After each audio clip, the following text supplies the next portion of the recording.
नमस्कार आणि स्वागत आहे आपल्या सर्वांचं विश्व विशाल न्यूज मध्ये. मी विशाल जगदाळे. खरं तर विश्व विशाल न्यूजच्या माध्यमातून आपल्यासाठी वेगवेगळ्या व्यक्तिमत्वांना घेऊन येत असतो आणि आज देखील अशाच एक वेगळ्या व्यक्तिमत्वाला आपल्या समोर घेऊन आलेलो आहे.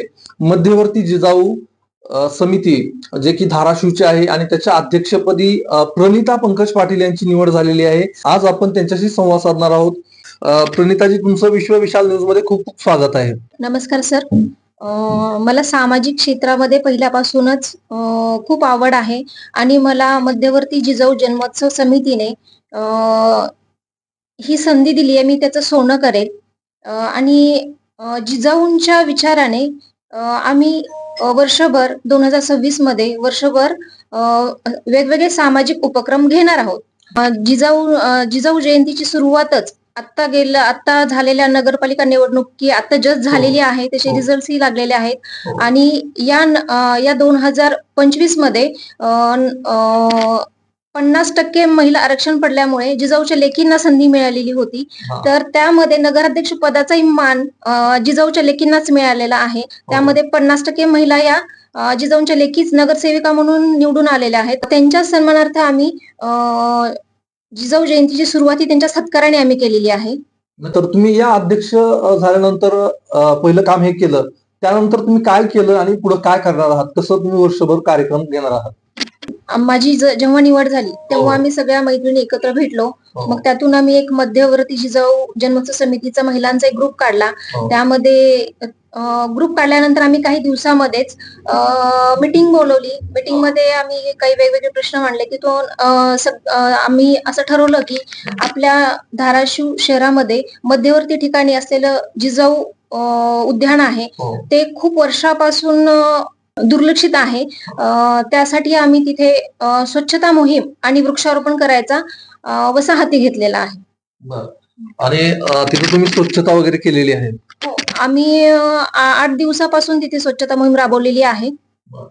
पण खूप तिथं अस्वच्छता आहे, पण आम्हाला जेवढं होईल तेवढं आम्ही तिथली स्वच्छता केलेली आहे. हे उपक्रम तुम्ही सुरू केलेले आहेत. उद्या जिजाऊ जयंती आहे, त्या निमित्तानं काय कार्यक्रमाचं आयोजन केलेलं आहे? उद्या जिजाऊ जयंती आहे. तर मी अगोदर जिजाऊ मासाहेबांना अभिवादन करते, मानवंदना देते आणि सर्व धाराशिव मधील महिलांना आवाहन करते की उद्या त्यांनी सकाळी तिथे 9 वाजता जिजाऊ चौक मध्ये मासाहेबांना मानवंदना देण्यासाठी जास्तीत जास्त महिलांनी तिथे उपस्थित राहावे आणि आम्ही वर्षभर वेगवेगळे 1-2 महिन्याला असे सामाजिक उपक्रम राबवणार आहेत. महिलांना मी एवढंच आवाहन करेल की उद्या सकाळी 9 वाजता जिजाऊ चौक येथे आपला प्रतिमा पूजन आहे जिजाऊ महासाहेबांचं. त्यानंतर आरोग्य शिबिर आहे, रक्तदान शिबिर आहे. नवजात बालकांच्या मातांचा साडी चोळी देऊन सन्मान करण्यात येणार आहे आणि संध्याकाळी 6 वाजता केतनपुरी सरांचा भैरवाचा भंडारा हे व्याख्यान आयोजित केलेलं आहे. तिथेच पुरस्कार वितरण सोहळा पण आयोजित केलेला आहे नाट्यगृहामध्ये. तरी जास्तीत जास्त संख्येने धाराशिवकरांनी तिथे नाट्यगृहामध्ये उपस्थित राहावे हे मी धाराशिवकरांना आव्हान करते. जिजाऊ जन्मोत्सव समितीच्या अध्यक्ष जे आहेत त्यांनी धाराशिव मधील सर्व महिला पुरुष असतील सगळ्यांना आवाहन केलेलं आहे. तर आपण उद्या नक्कीच सर्व कार्यक्रमाला उपस्थित राहावं असं आवाहन विश्व विशाल न्यूज कडनं सुद्धा आम्ही करतो.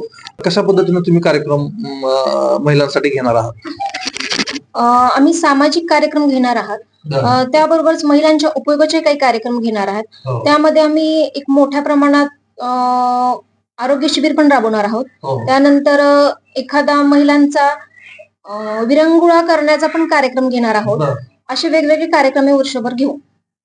वर्षभर तुम्ही महिलांसाठी वेगवेगळे कार्यक्रम घेणार आहात. मी तुम्हाला थोडासा वेगळा प्रश्न विचारतो. खरं तर तुम्ही जिजाऊ जन्मोत्सव समितीचे अध्यक्ष आहात. तुम्हाला राजकीय पार्श्वभूमी काय आहे का, किंवा सामाजिक पार्श्वभूमी काय आहे का, किंवा सासरकडली पार्श्वभूमी कशी आहे, माहेरकडली पार्श्वभूमी कशी आहे, हे सुद्धा आम्हाला नक्कीच जाणून घ्यायला आवडेल. माहेरकडचं राजकीय असं काही वारसा नाहीये, पण सामाजिक क्षेत्रात माहेरचं आहे. सामाजिक कार्यामध्ये सगळ्यांना आवड आहे माहेरी. आणि सासरी म्हणाल तर सामाजिक आणि राजकीय या दोन्ही गोष्टीमध्ये सगळ्यांनाच आवड आहे. सासऱ्यांना आवड आहे, मिस्टरांनाही आवड आहे. असा प्रश्न तुम्हाला विचारायचा आहे की तुम्ही ज्या तरुण मुली असतील किंवा कॉलेजला जाणाऱ्या मुली असतील त्यांच्यासाठी काही विशेष कार्यक्रम राबवणार आहात का किंवा त्यांना काय मार्गदर्शन करणार आहात का तुम्ही? नक्कीच करणार आहे. ज्या काही तरुण मुली आहेत त्यांच्यासाठी आम्ही लाठीकाठीचं प्रशिक्षण नक्कीच करणार आहेत. बरं. आणि परत ज्या आत्ताच्या काळाची गरज नाही, स्पर्धा परीक्षा आहे. स्पर्धा परीक्षेसाठी तज्ञ अधिकारी बोलवून त्यांच्या मार्गदर्शन करतील त्यांना, असा पण एक उपक्रम राबवणार आहोत. खरं तर जिजाऊ जन्मोत्सव समिती धाराशिवच्या अध्यक्षपदी खूप मान्यवर महिलांनी आजपर्यंत हे पद भूषवलेलं आहे. आणि ज्यावेळेस तुमच्या अध्यक्षपदी निवड झाली त्यावेळेस सगळ्यात अगोदर तुमच्या सासूबाईंची प्रतिक्रिया काय होती आणि माहेरी आईची प्रतिक्रिया काय होती या संदर्भात नक्कीच आम्हाला जाणून घ्यायला आवडेल. आई तर काय कायम पहिल्यापासूनच कौतुक करते, पण सासूबाईंनी खूप चांगल्या प्रकारे माझं कौतुक केलं आणि त्यांची मला खंबीर साथ पहिल्यापासूनच आहे. मी कुठलंही कार्य करत असू द्या, सासूबाईंची मला खंबीर साथ असतेच आणि त्यांनी मला खूप चांगल्या प्रकारे माझं कौतुकही केलंय. नक्कीच. तुम्ही या अध्यक्ष पदावरती विराजमान झाल्यानंतर तुमच्या पतीची प्रतिक्रिया काय होती? त्यांचं मार्गदर्शन तुम्हाला कसं लाभतं? मला पतीचं नक्कीच मार्गदर्शन वेळोवेळी चांगल्या प्रकारे लाभतं आणि मला जशी सामाजिक क्षेत्रामध्ये काम करण्याची आवड आहे तशी माझ्यापेक्षा जास्त म्हणलं तरी चालत नाही, एवढी माझ्या मिस्टरांनाही सामाजिक क्षेत्रामध्ये काम करण्याची आवड आहे. मी त्यांचंच पाहून मी या क्षेत्रात सामाजिक क्षेत्रात काम करतेय. कुठलीही स्त्री असेल खरं तर तिला घरामधनं प्रोत्साहन मिळणं गरजेचं आहे असं आपल्याला वाटतं का? आणि तुम्हाला कशा पद्धतीनं प्रोत्साहन मिळतं करून? जसं सांगायला झालं तर मला सासू सासरे आणि मिस्टर ह्यांची कुठल्याही कार्यामध्ये कुठल्याही क्षेत्रामध्ये काम करताना ते कुठल्याच गोष्टीला नाही म्हणत नाही. मी सासरे सासूबाई आणि मिस्टर यांचे खूप खूप आभार मानते की ते मला प्रत्येक गोष्टीमध्ये मदत करतात आणि मार्गदर्शन करतात. आणि तुम्ही काय सांगाल आता खरं तर एवढे कार्यक्रम तुम्ही राबवताय, अगदी नगराध्यक्षांचा सत्कार असेल, त्यानंतर जिजाऊ उद्यान असेल जे की स्वच्छता मोहीम तुम्ही राबवलेली आहे आणि विविध कार्यक्रम राबवत आहात आणि वेगवेगळे कार्यक्रम तुम्ही वर्षभर घेणार आहात. तर हे कार्यक्रम राबवत असताना तुम्हाला कुणाचं मार्गदर्शन लाभतं आणि तुम्ही कशा पद्धतीने याची रूपरेषा तयार करता? तसं सांगायला झालं तर धाराशिव मधील सर्वच महिलांचा चांगल्या प्रकारे आम्हाला प्रतिसाद मिळत आहेत.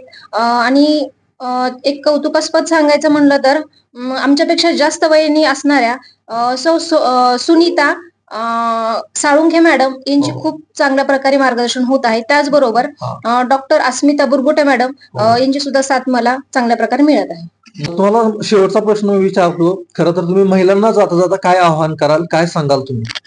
महिलांना मी एवढंच आव्हान करेल की प्रत्येक क्षेत्रामध्ये महिलांना काम करण्याची संधी आहे. प्रत्येक संधीचा फायदा महिलांनी घेतला पाहिजे आणि त्या संधीचं सोनं केलं पाहिजे. नक्कीच तुम्ही विश्व विशाल न्यूजशी संवाद साधलात, तुम्ही आमच्या ऑफिसला आलात, त्याबद्दल आपले आभार व्यक्त करतो आणि आपण इथंच थांबूयात. धन्यवाद. धन्यवाद सर. विश्व विशाल न्यूजवरती आपण अशाच वेगवेगळ्या व्यक्तिमत्वांना भेटत राहणार आहोत आणि त्यासाठी सगळ्यात महत्वाचं म्हणजे तुम्ही विश्व विशाल न्यूजला अजूनही सबस्क्राईब केलं नसेल तर सबस्क्राईब करून बेल आयकॉनला नक्की क्लिक करा आणि अशाच मुलाखती पाहत राहा. आपण इथंच थांबूयात. धन्यवाद.